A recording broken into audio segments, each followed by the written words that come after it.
ஆமா, என்ன பெரிய பள்ளம்?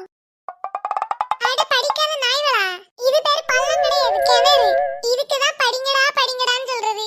கிணறா? அப்படினா? கிணறுனா பெரிய தொட்டி, மண்ணுக்கடியில தோண்டி கீழ இருந்து தண்ணி எடுப்பாங்க. உண்மையாதான் சொல்றியா? ஆமாண்டா லூசு, இதெல்லாம் கிராமத்து சைடுல நிறைய பார்க்கலாம். ஆமா, நீங்க எப்போ பாத்தீங்க? இதெல்லாம் எங்க நாளப்பு புக்ல இருக்கு. ஓ, அப்படிதானே. நீ யாருமா? இதுக்கு முன்னாடி இந்த இடத்துல உன்னை பார்த்ததே இல்லையே.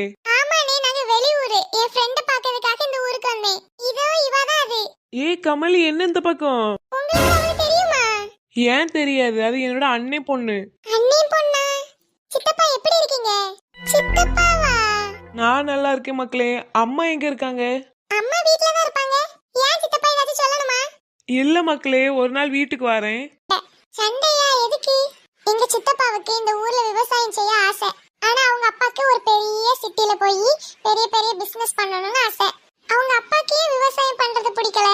இப்பெல்லாம் விவசாயம் அப்படிங்கிறது எல்லாராலும் ஏழ்மையா பார்க்கக்கூடிய தொழிலாயிடுச்சு.